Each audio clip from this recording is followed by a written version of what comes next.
বাংলাদেশের মতো এরকম একটা ঘনবসতি দেশে বাণিজ্যের দৃষ্টিকোণ থেকে দেখলে তাদের জন্য এটা কিন্তু একটা চমৎকার জায়গা। এবং অতীতে তো আমরা দেখেছি সরকার নিজেই তো অপরাধ করে ফেলে। সরকারি যে কাঠামো অনেস্টলি বললে এটা আসলে একটা বাটন ফোনের মতো। ইন্টারনেট জন্ম নেওয়ার আগে প্রবলেমটা যেভাবে আলোচনা হতো, আলোচনা কিন্তু এখনো সেখানেই আটকে আছে। ডিজিটাল হ্যাজার্ড নিয়ে কিন্তু কোনো কনস্ট্রাকটিভ কথা আসলে বলছি না, আমরা বলতে পারছি না। ডিজিটাল প্ল্যাটফর্মের সমস্যাটা কিছুটা আলাদা, এটা নিশ্চয়ই আপনারা সবাই বোঝেন।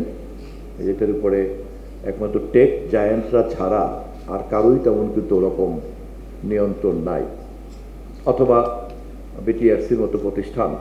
এর বাইরে বাকিরা আমরা প্রতিক্রিয়া ব্যক্ত করতে পারি, চিৎকার করতে পারি, এটা করতে পারি, ওটা করতে পারি। বা বিটিআরসিরও ক্ষমতা বড়জোর কিন্তু কাউকে বন্ধ করা, কাউকে বাদ দিয়ে দেয়া। কিন্তু এটাকে একটা সমাধানমূলক, একটা গঠনমূলক জায়গাতে নিয়ে এসে নেয়া, সেটা কিন্তু চূড়ান্ত অর্থে কিন্তু আসলে টেক জায়ান্টের উপরে নির্ভর করে। এখনকার সময়কার ডিজিটাল প্ল্যাটফর্ম সংশ্লিষ্ট যে আইনগুলি আছে, বিধিগুলি আছে, বিশ্ব পরিসরও যে আইনগুলি আছে, টেক জায়ান্টরা যেখান থেকে রেজিস্ট্রেশন নিয়েছেন, ইনক্লুডিং ওয়াল স্ট্রিট থেকে শুরু করে অন্যান্য যেখান থেকে নিয়েছেন, সবগুলিকে মিলে এটাকেও কেমন করে আমাদের সঙ্গে কাজ করার একটা বাধ্যবাধকতার মধ্যে আনা যায়।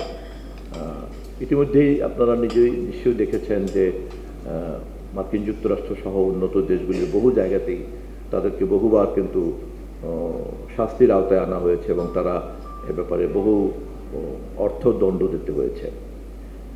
আবার বাংলাদেশের মতো এরকম একটা ঘনবসতি দেশে হিসাব করলে পরে এখানকার সোশ্যাল মিডিয়া আইডির সংখ্যা কিন্তু একেবারে কম না, অনেক। এবং বাণিজ্যের দৃষ্টিকোণ থেকে দেখলে তাদের জন্য এটা কিন্তু একটা চমৎকার জায়গা। এমনকি তারা তাদের যে গ্রাহক নীতিমালা ঘোষণা করেছেন, যে তারা যে চার্টার ডিক্লেয়ার করেছেন, তার আওতাতেও কিন্তু অনেক কিছুই সমাধান করা সম্ভব। কিন্তু বিশেষজ্ঞের অভাবের কারণে, এবং আমাদের দেশে তথ্য মন্ত্রণালয় বলেন অথবা মন্ত্রণালয়ের বাইরে বেসরকারি পর্যায়ে বলেন, এই বিষয়টাতে দেন দরবার করবেন এমন কোনো প্রতিষ্ঠান কিন্তু এখনো আমাদের দেশের গণমাধ্যম জগতে তৈরি হয় নাই। আমি তথ্যমন্ত্রীর দায়িত্ব নেওয়ার পরে বিষয়টা বোঝার চেষ্টা করছি এবং খুঁজতে গিয়ে দেখেছি যে প্রচলিত সরকারি যে কাঠামো, খুব অনেস্টলি বললে এটা আসলে একটা বাটন ফোনের মতো। কিন্তু সার্ভিস এবং তার সমস্যা এবং তার সমাধান, তার চরিত্র হচ্ছে ডিজিটাল।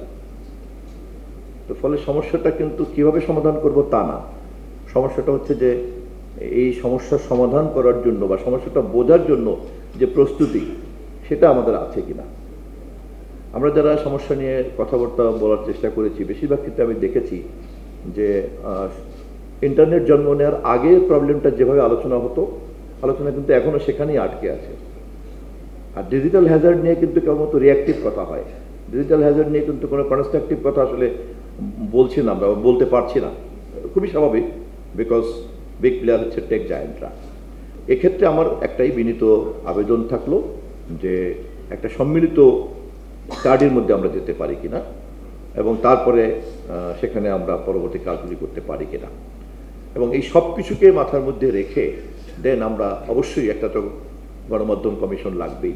গণমাধ্যম জগতের যে তৎপরতার যে ধরন, তাতে সরকার সবসময় একটা পক্ষ, সে সবটার অভিভাবক হতে পারে না, কারণ সেই হয়তো মাঝে মধ্যে অপরাধ করে ফেলবে। অতীতে তো আমরা দেখেছি সরকার নিজেই তো অপরাধ করে ফেলে। ফলে এরকম সম্ভাবনা যে জগতে বিরাজ করে, সেই জগতে তো গণমাধ্যম কমিশনের মতো এরকম প্রতিষ্ঠান তো লাগবেই, যে অথরিটি সরকারকে সহ সবাইকে পার্টি বিবেচনা করতে পারে এবং তার কর্ম সমাধানের আওতায় নিয়ে আসতে পারে।